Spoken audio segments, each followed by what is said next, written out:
जन औषधि केंद्र गरीब और मिडिल क्लास के लिए बहुत बड़ी राहत बन चुके हैं। यहां 80% डिस्काउंट पर सस्ती दवाएं मिलती है। बिहार में 800 से ज्यादा जन औषधि केंद्र बनवाए गए हैं। इससे बिहार के लोगों का 2000 करोड़ रुपया दवाई पर होने वाला खर्च बचा है। आयुष्मान भारत योजना के तहत भी बिहार में लाखों परिवारों का मुफ्त इलाज हो चुका है।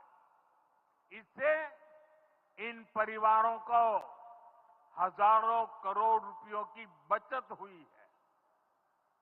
साथियों, आज भारत रेल, रोड, एयरपोर्ट जैसे इंफ्रास्ट्रक्चर से भी बहुत तेज गति से जुड़ रहा है।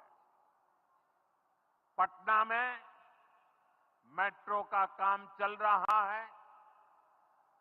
देश के 2 दर्जन से अधिक शहर मेट्रो सुविधा से जुड़े हैं। आज पटना से जयनगर के बीच नमो भारत रैपिड रेल की शुरुआत भी हुई है। इससे पटना से जयनगर के बीच का सफर बहुत कम समय में पूरा हो जाएगा। समस्तीपुर, दरभंगा, मधुबनी और बेगूसराय के लाखों लोगों को नमो भारत रैपिड रेल से मदद मिलेगी।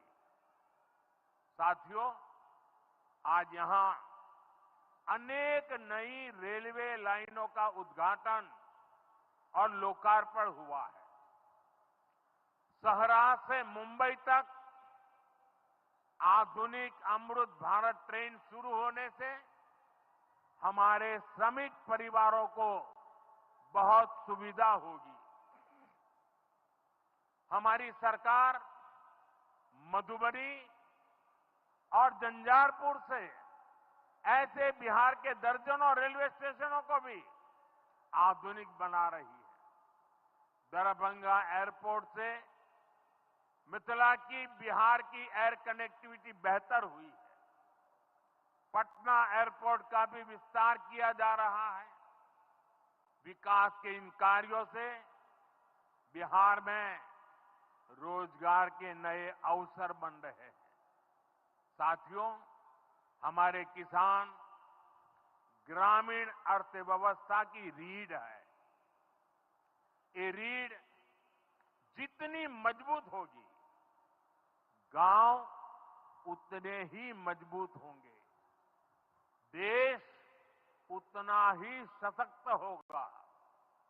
हम सब जानते हैं, मिथिला का कोशी का एक क्षेत्र बाढ़ से बहुत परेशान रहा है। सरकार बिहार में बाढ़ के प्रकोप को कम करने के लिए 11,000 करोड़ रुपए खर्च करने वाली है। इससे बागमती, धार, बूढ़ी गंडक, कोसी पर बांध बनेंगे।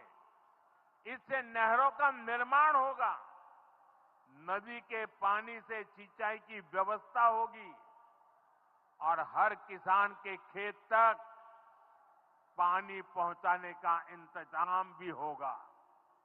यानी अब बाढ़ की परेशानी भी कम होगी, खेतों तक पर्याप्त पानी भी पहुंचेगा।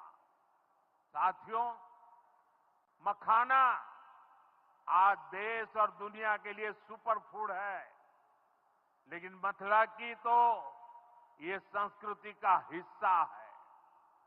इसी संस्कृति को हम यहां की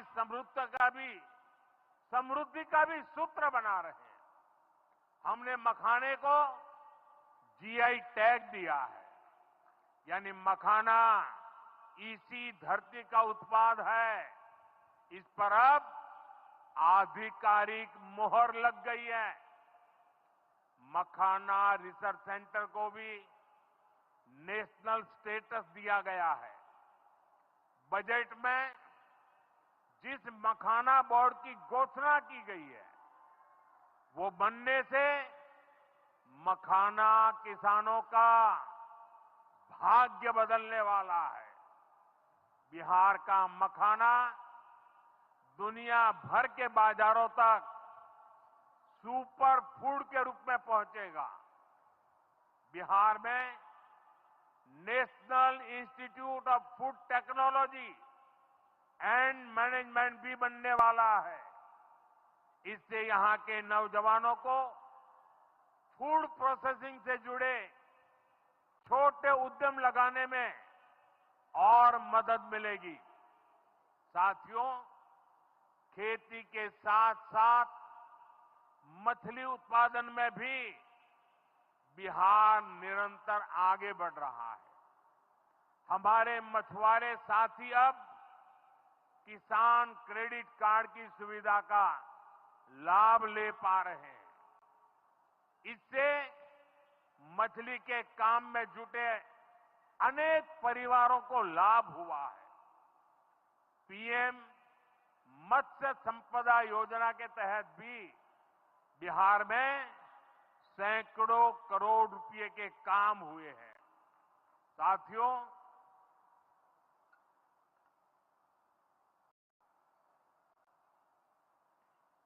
साथियों 22 अप्रैल को जम्मू कश्मीर के पहलगाम में आतंकियों ने मासूम देशवासियों को जिस बेरहमी से मारा है,